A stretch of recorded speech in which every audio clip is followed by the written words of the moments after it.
Hello! Good morning! Welcome back to my channel, Tax Tutorials for MSME.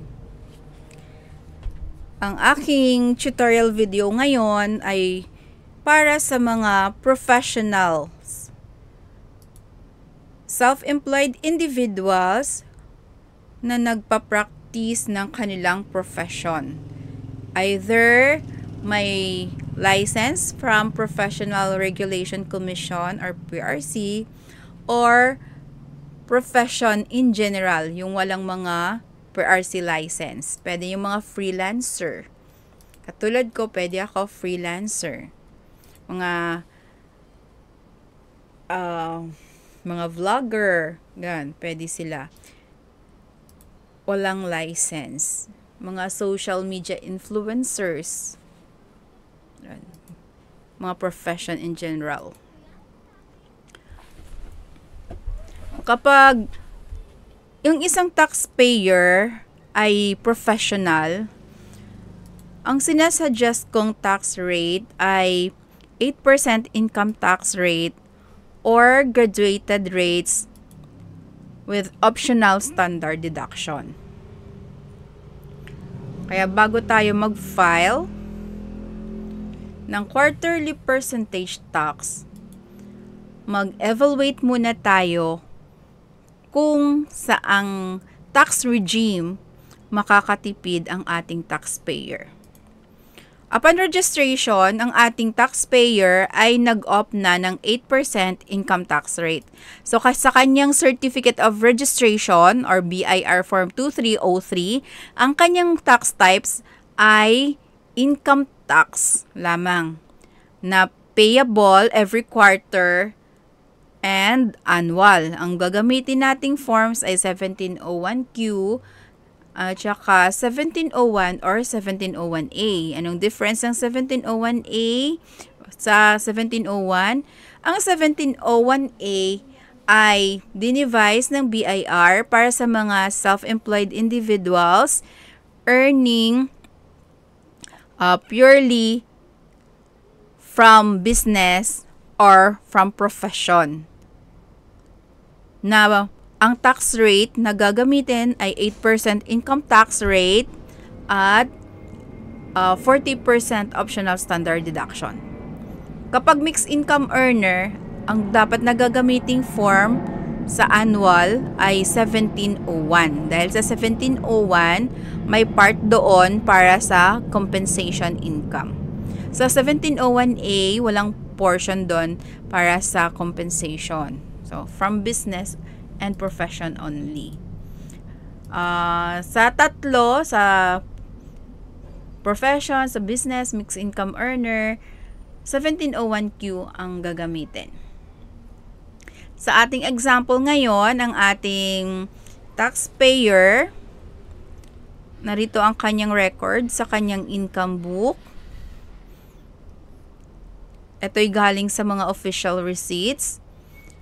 Yun pala, sa ease of paying taxes, maalala ko, until December 31, 2024 na lang po ang paggamit ng ating mga official receipts.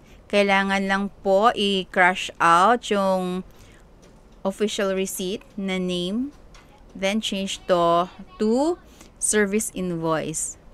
Okay.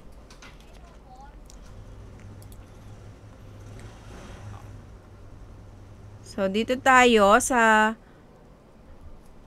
service income ng ating taxpayer.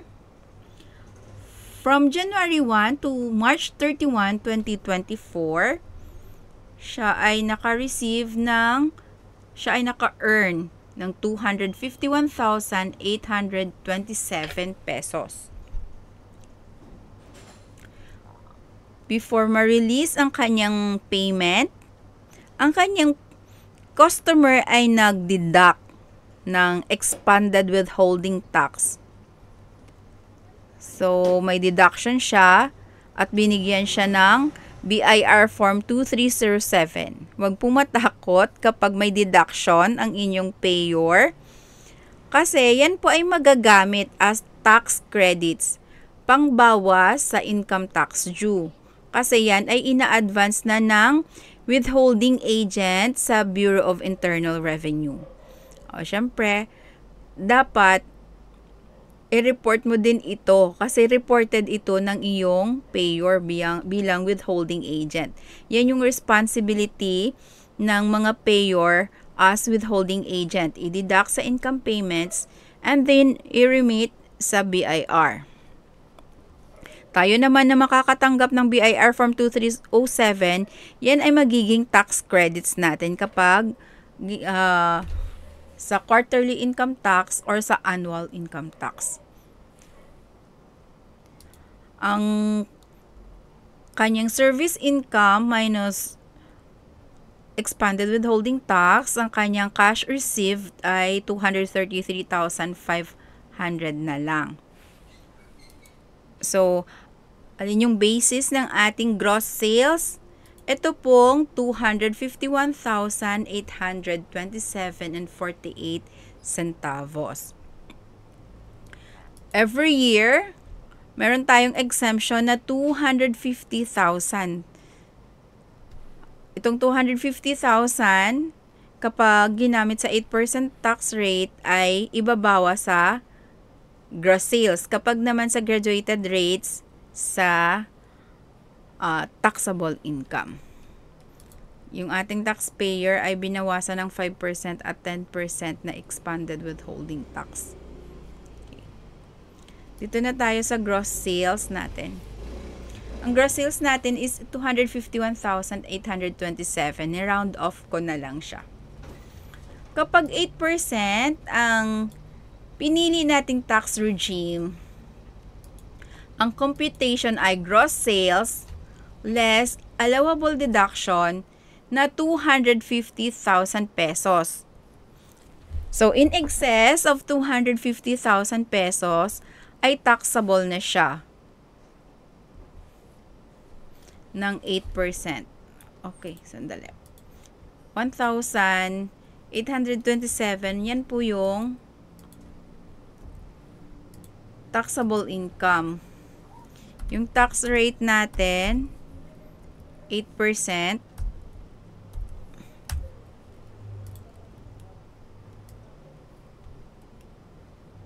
Baba ko muna, sorry. Mali pala yung formula kong ginawa. So, tax rate is 8%. Ang income tax natin,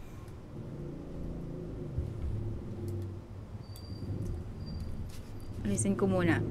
Ang income tax natin ay 8%, no? 8% of 1,827.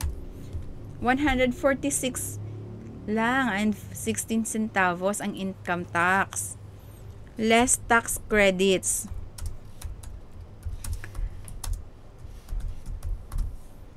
Ang ating tax credits ay 18,327. 18,327. So, meron pa siyang excess tax credits.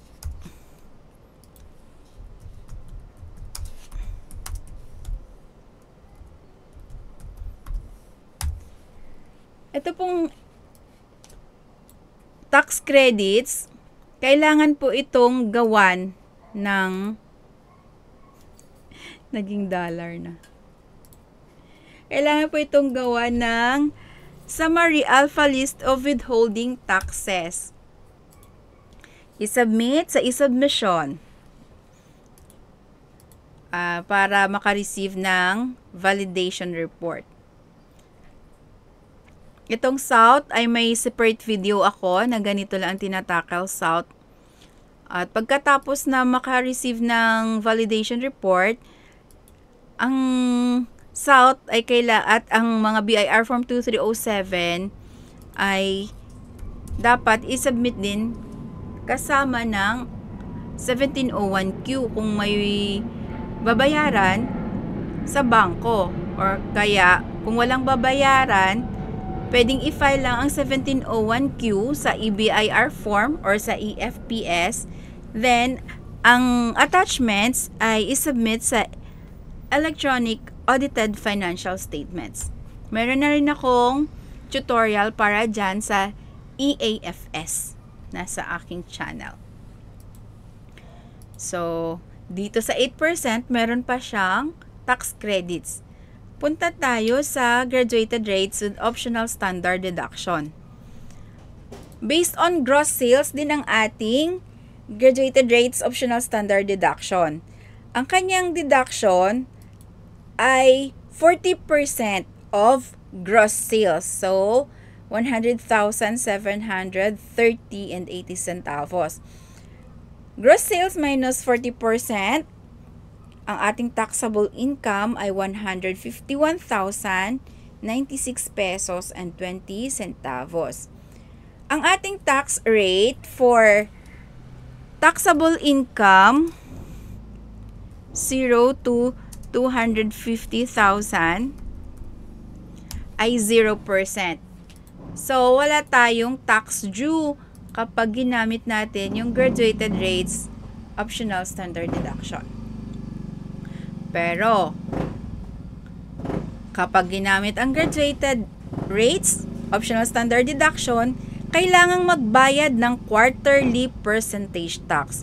Ang tax rate ng ating quarterly percentage tax ay 3%. So, 3% of gross sales is 7,754.81 centavos. So, total taxes to be remitted to BIR is 7,554.81 centavos. Kumpara natin dito sa 8%. Sa 8%, meron ka pang excess credit. So, dito lang tayo magbase sa income tax. Income tax. Sa graduated income tax rate, optional standard deduction, ang total taxes natin ay 7,754.81